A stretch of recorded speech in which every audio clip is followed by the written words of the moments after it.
jëmmal ay pouvoir benn bu ne ñu jox ko doole li ci gën a fës muy li ñuy wax pouvoir exécutif nga xam ne moom la Sénégalais yi gën a xam ci nguur gi, pouvoir législatif bi nga xam ne mooy fi ñu teew tey di assemblée, ak pouvoir judiciaire bu nekk am lu ko mandargal nag donte du léppam. boo jëlee pouvoir exécutif dañuy wax ki ko mandargal dëgg mooy président de la république mu ànd ci ak gouvernement bu premier ministre jiite. boo ñëwee ci pouvoir législatif président de l'Assemblée nationale la bureau bi ak l'ensemble des députés. boo demee nag ci pouvoir judiciaire di nga fa fekk lu mel ni conseil constitutionnel, cour suprême, cour des comptes ak li ñuy wax les cours et tribunaux. loolu nag benn bu ne dafa am ay cër yuñ ko jox te cër boobu constitution moo ko jox. moo tax débat bi léeg-léeg dañ koy biaisé. li fi nekk ci constitution moom la ñuy doxal. constitution moo ne président de la république mooy clé de voûte des institutions, mooy le gardien des institutions, moom mooy assurer le bon fonctionnement de ces institutions,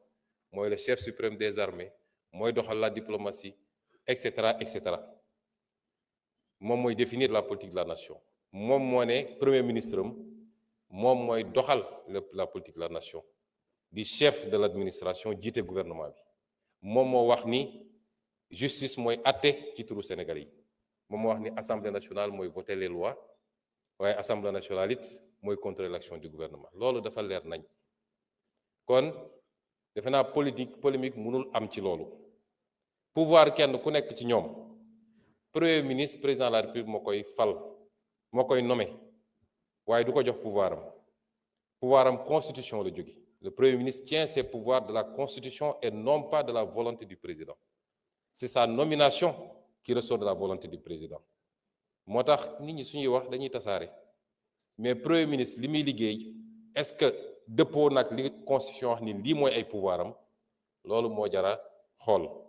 noonu lañ koy xoolee ci justice, xool ko ci assemblée nationale bi. léegi nag ni constitution génnee pouvoir yooyu la créer nag les mécanismes de collaboration entre ces institutions, notamment li ñuy def nii benn la ci forme collaboration. est-ce que doy na, mat na, wala dañ ko war a mottali? loolu ñëpp dëppoo nañ ni les institutions ne sont pas dressées pour le sommeil, comme on dit. Ces institutions évoluent au gré du temps et de l'évolution des sociétés. ba tax ñu jàpp ni institution yi war na évoluer. ñu ngi ciy liggéey nag, président am na lu mu ciy liggéey, waaye yéen ñii sax député yi xam leen ni am ngeen capacité ak sañ-sañu proposer des modifications yu war a améliorer les institutions. parce que l'initiative de la loi appartient concurremment à l'Assemblée nationale et à l'exécutif. leen ko fàtte mukk.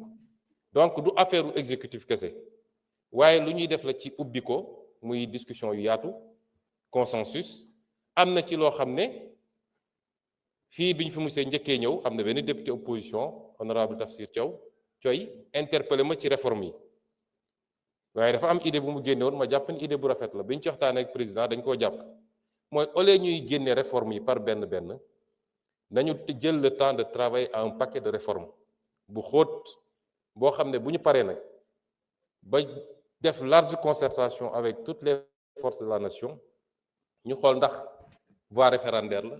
est-ce que voie législative la, est-ce que neneen ak neneen, ci loolu la ñu nekk. mais pour le moment Sénégal amul problème mu institution. mu jëm nag ci critique yi ñuy def ci fonctionnement institution yi. dañuy wax ci justice, noonu lañ ko mën a wax d'ailleurs ci assemblée nationale. les lenteurs à l'assemblée nationale il faut ñu wax ci, ndax def ngeen ñaata weer ba léegi règlement intérieur mënagu leen ko jël. fu ne mën na am luñ fa gis ni waroon na mën a gën a gaaw, waroon na mën a doxee neneen, mais loolu beneen débat la, parce que sama temps jeex na. dinaa ci dellu si waat parce que dafa am question fond. dese na la 3 minutes dafa juumoon. vous avez 8 dese na 3 minutes. voilà. bon bu ñu waxee affaire fonctionnement institution yi, ci biir institution yi ñuy xool naka la war a fonctionner. boo demee ci exécutif di nga fa gis loo xam ne lu ñu mën a teg baaraam la. boo demee ci législatif di nga ko fekk, boo demee ci judiciaire nañ fa da nga ko fa fekk. l'institution judiciaire nag dafa am un rôle central, ndax moom moo war a stabiliser la nation en réalité. moom su doxee ni mu war a doxee mu war a stabiliser la nation mu am ay notion ñuy jël man pour man ay erreur la indépendance de la justice d'abord indépendance de la justice tekkiwul un gouvernement des juges où la justice est totalement coupée de tout ñoom ñooy doxal nu mu leen neexee d'abord justice pàcc yu bëri la su ñuy wax indépendance de la justice dëgg c'est les juges des juridictions de jugement et de l'instruction certainement mais le parquet par essence kan mooy autorité am mais c'est le parquet reçoit des instructions du ministère de la justice qui n'est pas une autorité judiciaire c'est une autorité politique dans le sens de membre d'un gouvernement buy doxal la politique du gouvernement dans le secteur. La politique pénale c'est le gouvernement qui la détermine c'est pas les magistrats ce que j'entends par politique pénale mooy dans le ci biir corpus légal bi mënuñu ko génn l'État à tout moment peut dire telle question man jàpp naa ne dama ko war a traiter de manière plus rigoureuse ou alors war naa mën a am flexibilité ma jël benn misaal bu ndaw boo jëlee lu mel ni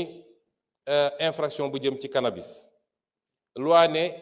c'est 10 dama joxe exemple rek de su loi ne masalan 10 ans maximum 6 mois minimum selon le moment l'État peut décider que la politique pénale ci instant bi c'est un traitement beaucoup plus doux donc on ne le voit pas au-delà de 2 ans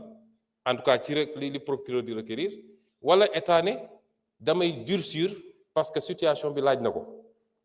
ça c'est la politique pénale ça relève de l'État warul génn ci cadre lu loi permettre mais état moo koy def la loi dit que le gouvernement chaque ministre a le droit et même l'obligation de saisir la justice sur découvrir une infraction et même d'instruire la justice c'est pour des raisons de rationalité que le gouvernement bi yëpp dajale ko teg ko ci loxo ministre de la justice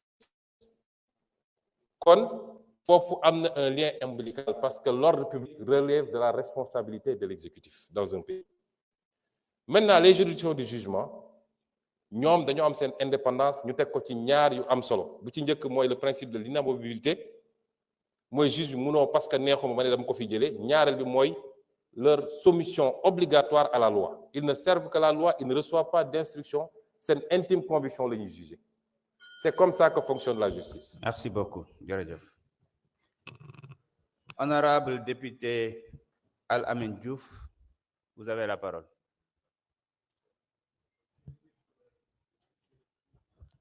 Patientez un moment. Jërëjëf, Monsieur le Président,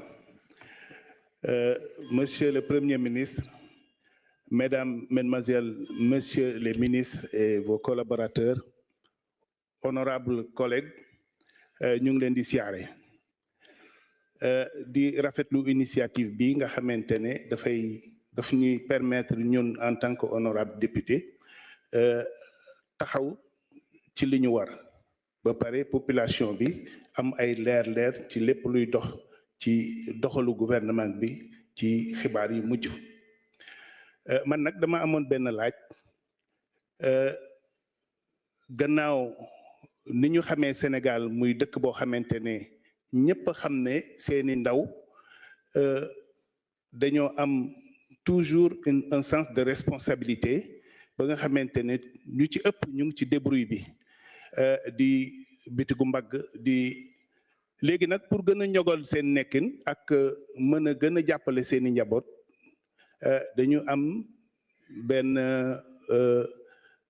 doxalin boo xam ne dañuy dem di jégaane yeneen réew pour gën a uti te ci yoon boobu nag dafa am ay risques yoo xamante ne seen bakkan xaj na ci te pour ñu dem dëkk yu mel ni Europe ak Amérique dafa am ci yeneen dëkk yu ñuy jaar bu ñu fa jaaree nag dañuy def ay escale te escale boobu bëgguñu toog croiser les bras mais dañuy bëgg toujours dans le sens de responsabilité di am ci ay liggéey yu ñu jàpp waaye dëkk yooyu nag li ci gën a doy waar moo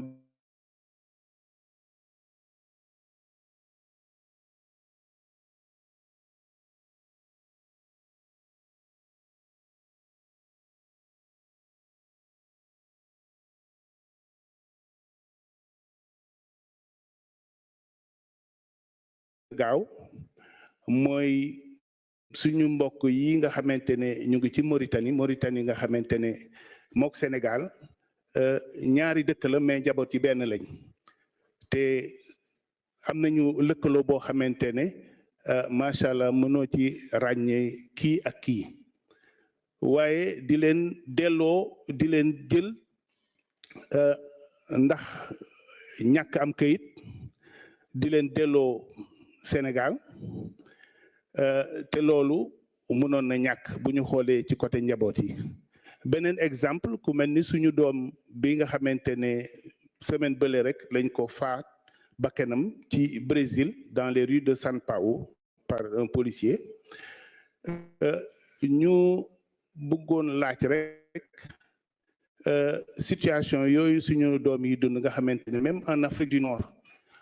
partout dans tous les pays de l'Afrique du Nord c'est la même situation. Man mi c'est un exemple que je donne parce que nous sommes bien organisés pour avoir les informations vérifiées doon laaj gouvernement bi ndax yan jéego ngeen teg pour wàññi yoon boobu nga xamante ne suñu doom yi dañ koy jël di dem di immigré wu parce que c'est pas facile am ay kayit c'est une immigration irrégulière on le reconnaît mais yan jéego le gouvernement bi jëng pour fexe ba wan leen fii loo xamante ne moo leen di gënal génn réew mi di dund situation yooyu et aussi en même temps protéger doomi réew yi nga xamante ne ñu ngi ci dim réew ba ci diaspora bi loolu laa doon laaj di leen gërëm di leen sant di rafetlu daal initiative bi jërë ngeen jëf. jërëjëf honorable Alamine Diouf. Monsieur le Premier ministre, vous avez la parole.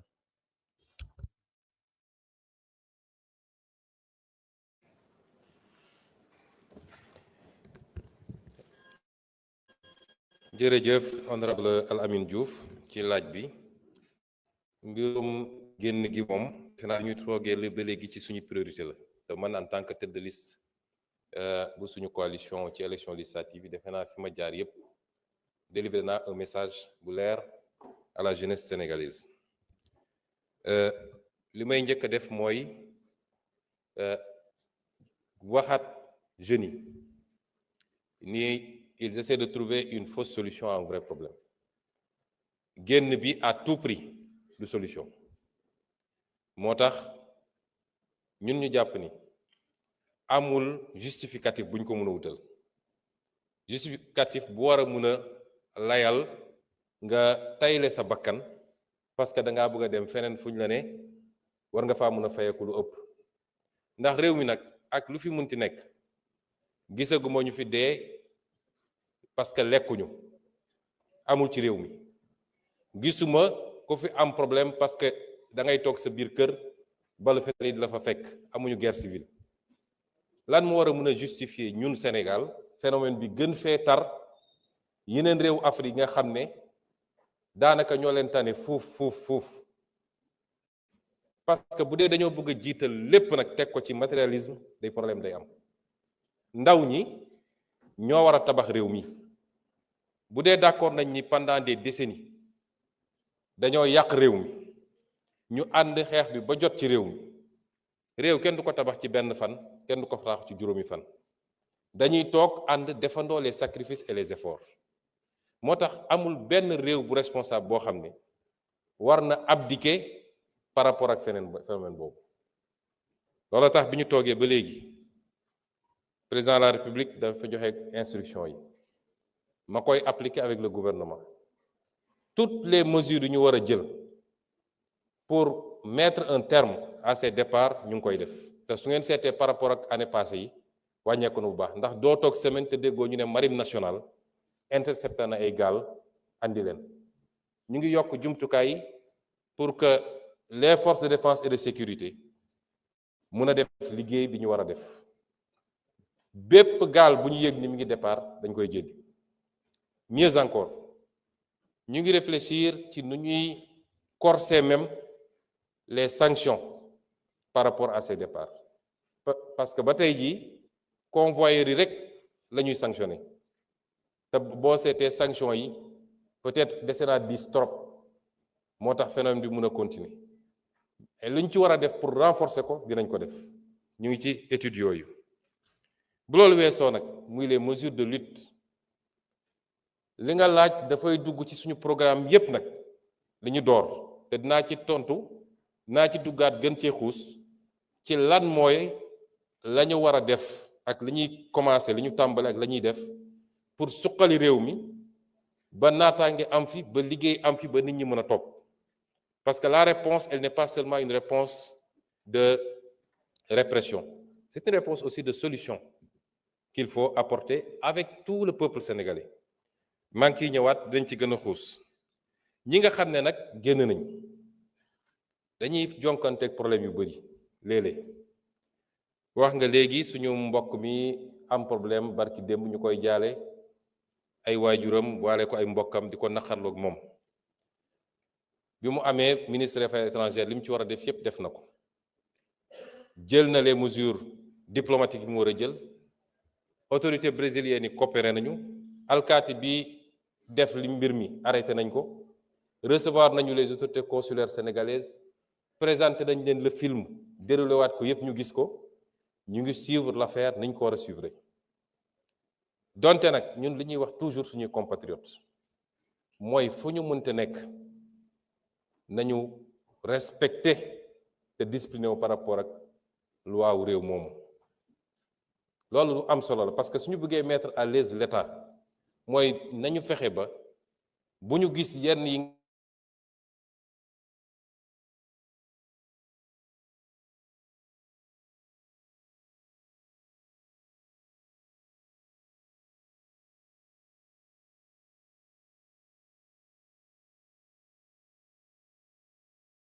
bu ñu leen di wane ñu taxaw jàkkaarloog alkaati sénégalais yi di dóorante loolu du am Sénégal kon tam suñu mbokk yi bu ñu nekkee fenn di fa liggéey l'usage de la force a été disproportionné et nous l'avons condamné et les mesures sont en train d'être prises mais bu ñu nekkee fenn nit nañu moytu peut-être ñu leen di wane ci ay images yoo xam ne dina jafee défendre yenn saa yi mu mel ni ay émeute wala dañoo xeex ak alkaati dëkk ba ci loo xam ne peut-être ay marchandises lañ ñëw saisir wala yu mel noonu réew tam boo ko yoree da ngay waxanteeg waa réew mu dëgg noonu la amee ci Mauritanie bi nga tudd suñu coopération ak Mauritanie wax nga ko léegi benn réew la bi ñu toogee léegi man jël naa sama initiative dem Mauritanie fii laa taxawoon Assemblée nationale en 2018 bi ñuy signé accord unisation bi wala accord de partage des ressources gazières ak la Mauritanie ma ne bëgg naa gouvernement wax ñu ci ban base dañu def accord boobu est-ce que scientifiquement il est démontré que 50-50 la wala est-ce que dañ koo def ci kaw rafetal diggante bon voisinage su dee rafetal nag il faut muy am ci ñaari boor yi bon voisinage ci ñaari côté yi la loolu maa ngi ko waxee fii assemblée bi may nekk opposant bi ma ñëwee nekk ci nguur damaa jël sama temps déplacé wu dem Mauritanie ñu teral ma fa ci lu ñëpp gis yaatal ñu fa won ñu ouverture boo xam ne à commencer par le président Ghazouani que je remercie au passage won ñu cofeel ak société fan yi passé dafa mel ni yàlla moo doon wàcc Sénégal parce que FMI mooy ñëw FMI partenaire la ñoom fa ay droit en tant qu'État membre lañ fay def ay convention ñuy signé la xaalis bu fa ne mboolam ñi bokk FMI ñoo fay contribuer pour FMI di lebal ñëpp lay lebal nag am na réew yu am dool te la ñuy dem FMI ñu lebal leen kon ñun yalwaa ñu saraxuñu te lañ fay jëlee it dañ koy rembourser ba mu mat lu ko moy ñu jaar ak ñun fa ñuy jaar képp ku amel bor te li xew ci réew mi ma dellu si ni effort yi ñuy laaj Sénégalais balaa muy am solo ñi leen dugal ci guute gi ñoom ñëpp ñu ñëw layoo kook Sénégalais yi parce que dañ ko def ci TF dañ ko def ci maa tey fii la ñu taxaw alerter leen ba ci FMI fii laa taxaw alerter ko bind ko lettre en 2018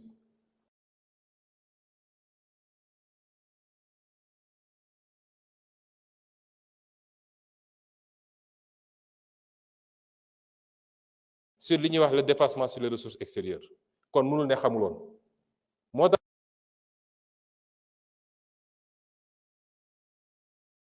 tax ñun amuñu leçon bu ñuy jël ci kenn s'il y a un seul ci acteurs yi fi nekkoon yëpp ku ci amul responsabilité mooy nguuru président Bassirou Diomaye Faye waaye ñeneen ñëpp ils ont la responsabilité ci li ñu def mais suñu ressources naturelles yi te ñu ngi ciy liggéey soo seetee su ma la génneloon tableau tey Sénégal am na or am na clinker am na argent phosphate am na calcaire am na argile basalte manganèse les minéraux lourds le fer nga boole ci pétrole bi boole ci gaz bi boole ci zircon bi boole ci jën gi ñu am ci géej gi loolu nu mu toll mais lan lañ ci am su ma la joxoon tey les statistiques soo jëlee lu mel ni phosphate amuñu ci dara boo jëlee phosphate redevance minière dara impôt sur les sociétés rien parce que ñaar yooyu la état di am ci mbir mi dividende ñu la ciy coppal moo tax ñu ne dañuy engager les renégociations ñu ngi ciy liggéey bu ñoree dañ ko yàq ba Sénégal yëpp gis ko noonu lañ koy defee ci pétrole bi noonu lañ koy defee ci gaz bi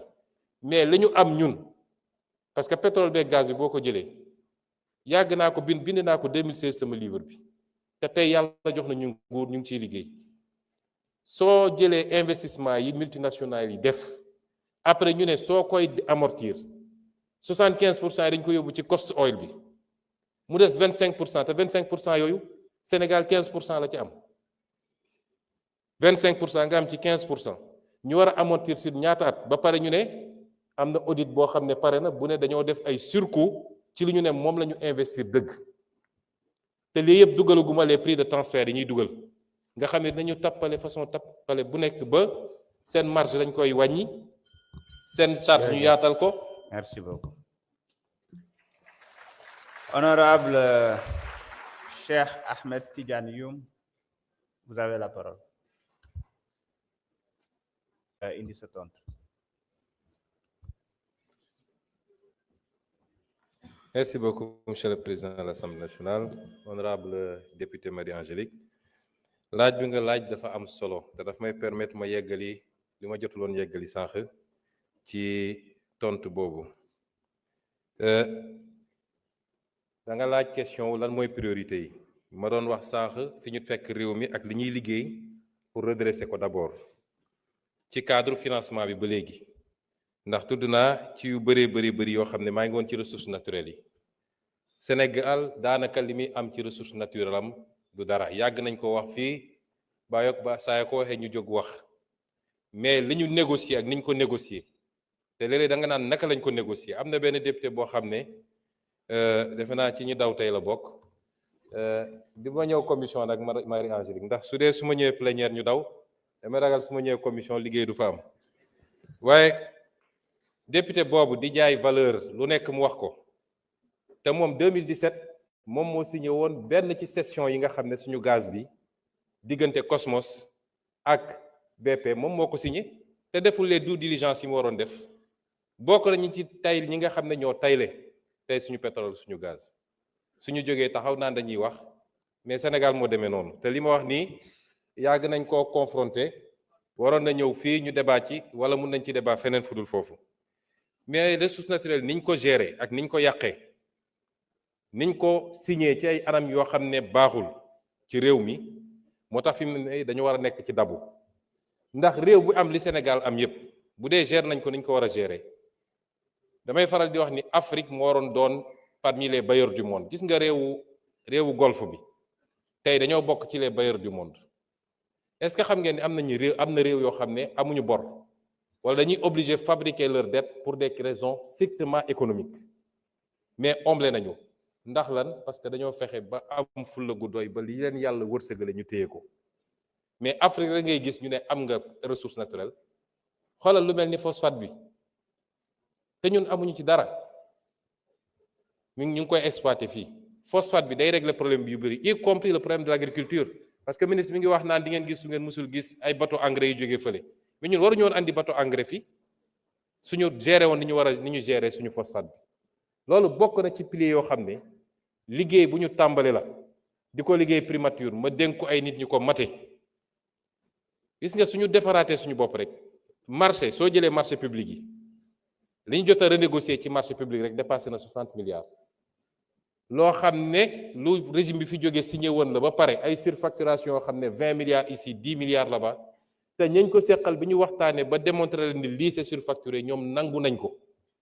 ba d'accord le surplus ñu réorienté ko feneen te loolu mooy rek ci ay marché éducation nationale enseignement supérieur duggaguñu sax ci marché ressources naturelles yi imaginez ñaata milliards la ñu sàggane ci loolu kon loolu bokk na ci l'un des piliers fondamentaux la réappropriation de la souveraineté sur nos ressources naturelles moo tax la ñu am ci phosphate Matam nga xam ne commencé guñ ko exploiter ñun bi ñëwee dañ ne duñ ko def ni ñu ko daan defee on veut l'exploiter ici am nos unités industrielles ici ñu transformer ko fii lañ ci soxla ñu jël ko li ci des ñu exporter ko c'est ça notre modèle et c'est pourquoi il est totalement différent de ce que les gens faisaient. Maintenant on a un besoin de financement dañoo fekk réew mi ci situation boo xam ne bu doy waar la tey bu ñu amee accord ak lu mel ni FMI suñu besoin en financement peut-être ci année bi ñu nekk ni dina doon à peu près 1195 milliards mais day doon lu dégressif chaque année ñu wàññi ko tuuti peut-être ce sera 498 milliards l'année qui suit ainsi de suite en 2019 on sera à 155 milliards mooy li ñu war a yokk ci li ñu am bu ñu dajalee li ñu fortaatu yépp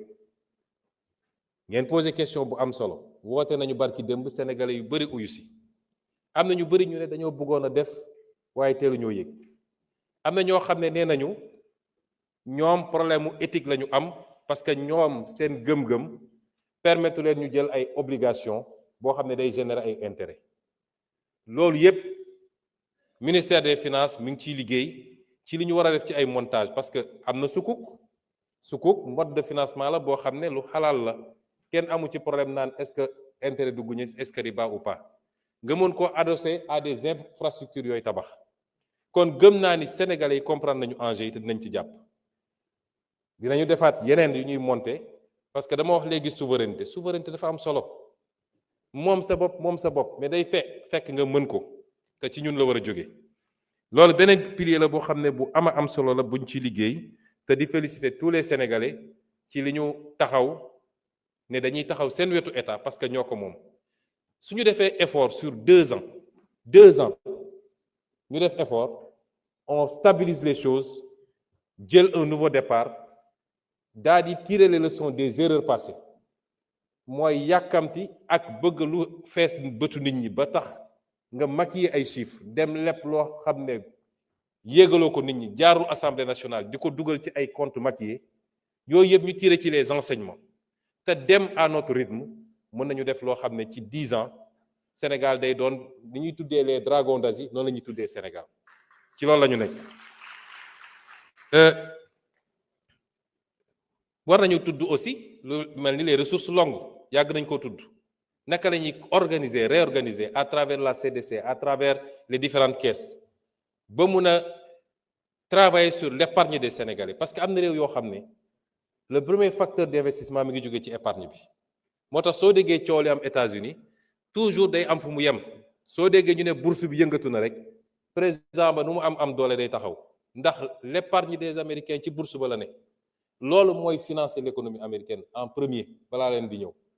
donc loolu ñu ngi ciy liggéey aussi nu ñuy fexee parce que épargne dafa baax diine sax da koo digle nit doo loo am lépp nga dundee ko tey ëllëg mbir mën na la bett mais épargne boobu su dee c'est d'épargne longue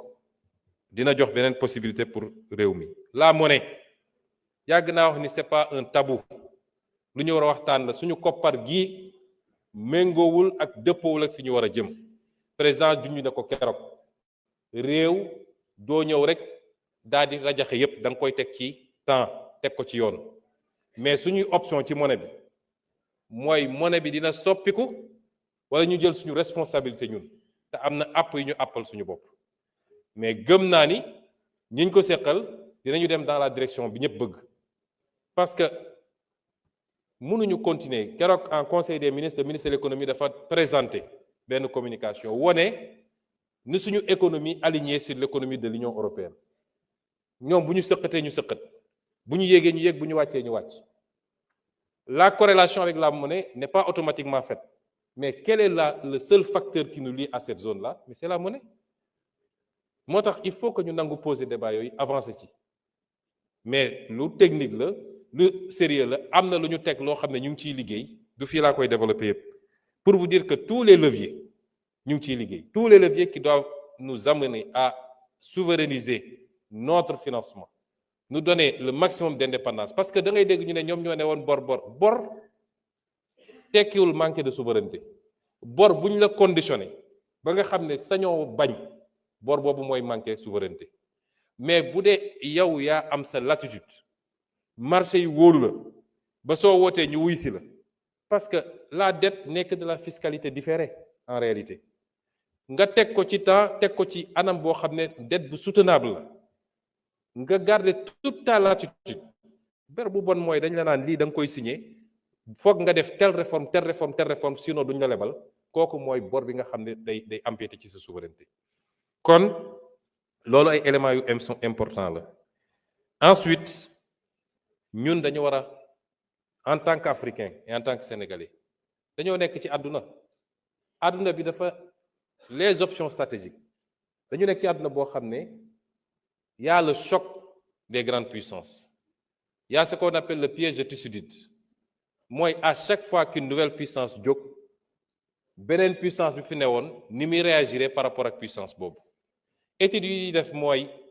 ci 16 cas yi ñu étudier dans l'histoire de l'humanité les 12 dafa mujjee ci guerre fi mu ne nii amagul te ñu ngi ñaan yàlla bu mu am waaye guerre économique déclenché na ñun les petits pays comme le Sénégal ban stratégie dañu war a am pour capter les dividendes de cette guerre économique qui se déclenche parce que am nañu toutes les options et tout le potentiel qu'il faut l'Afrique doit être le prochain moteur de l'économie mondiale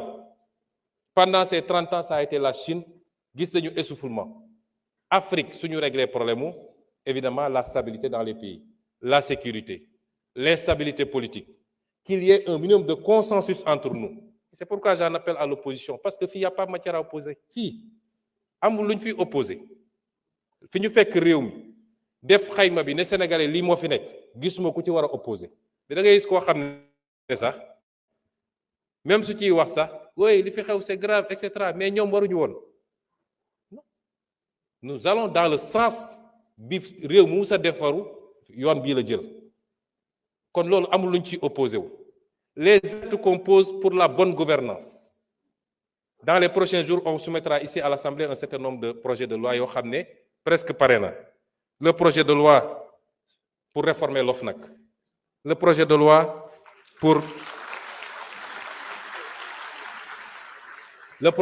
pour les lanceurs d'alerte le projet de loi pour l'accès à l'information parce que citoyen bu nekk war na mun a am accès à l'information qu'est-ce que le Premier ministre fait qu'est-ce que tel ministre fait qu'est-ce que tel directeur général fait le projet de loi pour la déclaration de patrimoine ñu généraliser ko ba képp ku yor responsabilité publique ñu xam lan nga yor mais loolu est-ce que am na matière à opposition les options ñu jël stratégiquement pour jëlaat suñu souveraineté économique est-ce que am na matière à opposition kon ñu bàyyi fi loolu yépp bëgg a entraîner le pays dans des débats de personnes à une certaine opposition je dis que la haine ne peut pas être un moteur politique surtout la haine dirigée contre une personne qui vous a rien fait je les rassure c'est pas les attaques crypto-personnelles maa ngi sant yàlla je suis politiquement indestructible ma wax leen ko léegi parce que li ma ne yàllaa ko def saa yu ko soobee moom moo ko fiy dindi mais du nit ku fiy wax di tëb bu ñu génnoon léegi taxaw ci ne mbedd bi ku ñëw romb la ku ñëw taxaw nuyu ak man maa ngi ciy sant yàlla mais ñun réew mi moo ñu soxal moo tax si on a une opposition républicaine elle n'a qu'à s'opposer de manière républicaine nañu ñëw wax ci mbay mi nañu wax ci càmm gi nañu wax ci ressources naturelles yi nañu wax ci les programmes et les objectifs sur ce terrain nous sommes ouverts au dialogue nous sommes ouverts au débat contradictoire comme je le fais ici à l'Assemblée mais ñu bëgg a bàyyi foofu yépp entraîner le pays vers des dérives verbales vers des règlements de compte personnels les dossiers judiciaires amul kenn koo xam ne dañ laa togal parce que non dem nañu ba ne pourquoi dans une campagne électorale il a dit Mais la justice ne fonctionne pas par rapport à ça. Un juge, on lui amène un dossier avec des faits, avec des preuves. Kan moo ci waxoon kan moo ci waxuloon, c'est pas important. Est-ce que li mu yor dossier la wala du dossier? Ce qui reste, c'est le débat public, le débat politique. Le débat politique, il est ce qu'il est. Li ci des, pour compléter toujours, madame, moi, ci contexte bi, j'ai parlé tout à l'heure du pays du Sud ak fi réew mi fi àdduna bi tollu. Un nouveau pouvoir est arrivé dans l'une des grandes puissances, nee na dafa bëgg a mettre un terme à la globalisation. Daal di teg ay texam, teg yeneen pays ñoom it réagir. Ñu nekk ci contexte boo xam ne les gens vont être poussés vers le repli. Mais ça, c'est une chance pour des continents comme les nôtres. Parce que les waroon dem feneen mën na ñëw fii, mais dafa am ñu koy organiser. Nous ne sommes pas pour le moment un problème de compétitivité de notre économie. C'est pourquoi l'une de nos priorités, moi, l'énergie. Je l'ai dit ici, je le répète. Réew mënoo industrialiser wu, mënoo développer une économie tant que tu as une énergie qui coûte ce qu'elle coûte au Sénégal, c'est-à-dire plus de 100 francs le kilowattheure. Suñu plus grand pari et suñu plus grand défi dans les 5 ans, mooy ramener le prix du kilowattheure maximum à 60 francs. Le ministre de l'Énergie vous l'a dit l'autre jour. Et c'est pourquoi nous avons dit suñu gaz bi mënuñu ko bàyyi mu génn noonu. Gaz bi suñu priorité mooy luñ ci mën a andi mettre toutes nos centrales au gaz, faire de nouvelles centrales au gaz. Je vous ai dit à l'origine 2050, on a un objectif de 10 000 kWh, 10 000 MW. On a produit 1800 aujourd'hui. Imaginez le gap. Le solaire ne pourra pas tout combler. Moo tax ñu ne suñu oléoduc bi suñu gazoduc bi war a andi gaz bi fii mooy suñu priorité. L'énergie est une question de sécurité nationale même. Et c'est pourquoi, en dehors de l'aspect économique, il y a l'aspect domestique. Parce que dans le budget des ménages, l'énergie coûte très cher. Moo tax dégg ngeen coow centrale West Africa Energy bi. Quand je suis arrivé, j'ai dit au président, je prends en main ce dossier. Parce que mënuñu bàyyi un secteur aussi stratégique, ñu ne c'est des investissements privés. Ce n'est pas des investissements privés. Parce que, c'est un secteur dont relève la sécurité nationale. Deux, le Premier ministre. Je conclue 1 minute. Parce que vous m'avez pris des minutes tout à l'heure. Hein? Voilà. Deuxièmement,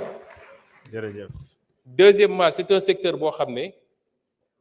dans ces projets-là, c'est fait sous le couvert du contenu local. Moi, j'ai un avantage. L'État garantit la totalité de la production à travers la Sénélec. Et pour cela, l'État a donné sa garantie souveraine. Tu as 280 milliards d'investissements, l'État a donné sa garantie souveraine. Si la Sénélec faillit, c'est l'État qui paye. Et on me dit que c'est un projet strictement privé. Et c'est pourquoi on a pris en main ce dossier et nous sommes en train de faire ce que nous devons faire avec le bailleur, avec la société qui construit le truc. J'ai reçu tout le monde, on a discuté. Et on va sauver ce projet, on va sauver tous les autres projets. C'est une nécessité. Les denrées de première nécessité, c'est une autre de nos priorités. Merci. Malheureusement, on me dit que le temps est arrivé à terme, mais je voulais vous dire simplement que c'est avec beaucoup de plaisir que le gouvernement, tout le gouvernement se représentera ici. Et nous espérons que ceux qui